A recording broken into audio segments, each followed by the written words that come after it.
Hello, this is a very quick video review of Hasegawa 1 to 100 Virtual On series model kit, and this is Fei-Yen from the Virtual On Force series.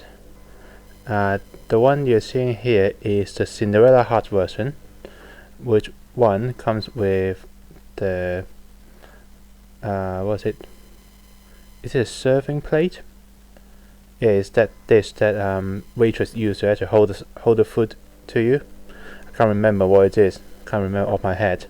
And it also comes with the rapier, which is the weapon for the Vivid Heart version. Hasegawa made the Vivid Heart version, and then there is the Blue Heart and Panic Heart version, which comes in one box. And this one, which is a special version called the Cinderella version. Other than the this extra piece, they also comes with a illustration book, which is pretty nice. It basically is a CG illustration book of the various model appear in the computer game. Pretty nice. Quite nice quality paper as well. But mainly I got it because she was cheap. She was almost half the price of the Vivid Heart version or the Panic Heart version. This is a Hasegawa model, so don't expect it to be durable. And that's what I've been encountering so far. So I'm going to show you the articulation, but I'm not going to try and move it as much as I could. First of all, head does turn 360. It's actually got a lot of extra room around the head, so it can actually turn 360 because it's on the ball joint, so it can go up and down, left and right. Yes, you can look cute by tilting her head like that. Yeah. The hair is on a tiny little ball joint, so it does go almost all the way around. It's basically got obscured by the headdress. There is a shoulder joint that can actually turn 360 as long as you can avoid all of the pieces around it. This white armor piece actually doesn't obscure it at all because it actually turns along with the shoulder.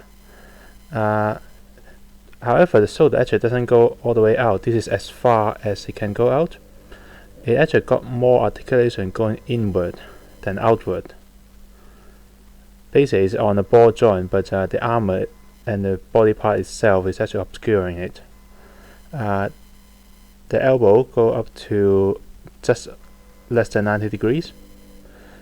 And it's also turned on the polycap, so you can turn the hand, the lower hand 360. The hand is on the ball joint, so it can wiggle and turn 360 as well. In this case, they molded the hand with the rapier handle, so you can't actually take it off. But they do include an extra left hand which is open, like this one, so you can swap around. The skirt doesn't move, but it's only mounted on the back, so it actually got a little bit of movement and giveaway on it. I guess is a ribbon. I think it's a ribbon. There's 4 pieces on it, all of them are on the ball joint, and as you can turn it in and out, wiggle it left and right a little bit. No, I'm flashing it. Sorry. And okay, I'm going to block that. Also, these are clear pieces, and they came in pre-color in green, so all you have to do is to paint the black around it, or alternatively you can use the decal that come with it. The leg is on 2 ball joint. I believe it's actually 2 ball joint, but the armor is actually blocking it, so it can go forward and backward up to the limit of the skirt. You can go outward a little bit short of the skirt limit, but that is the, well, if you think about it, it can actually go further than the skirt, so it's the basic the ball joint can actually give it. The knee is on a double joint, so it can actually bend all the way around, as you can see here, until the leg hits the rest of the armor. And again, the ankle is on the ball joint, so but it's obscured by armor, so it can wiggle left and right. It's enough to actually do some of the basic poses. But yeah, overall it's not too bad.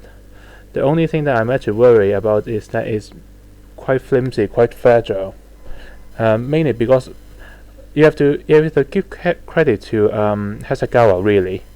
Hasegawa is a company who used to make airplane, jet fighter, and battleship basic models that intended to be where flat doesn't move a lot, but they have to be really detailed. And in that sort of sense, Hasegawa has outdone themselves. They put a lot of details on these kits, things like all of this tiny little detail. And then, as you can see, all of these white stripes, these are all decals.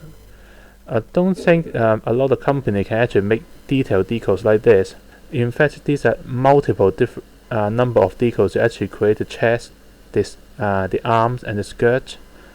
There are multiple pieces, and they are designed so that you have to put one after the other and the other. And magically, all of the line actually line up perfectly on, I think, almost everywhere.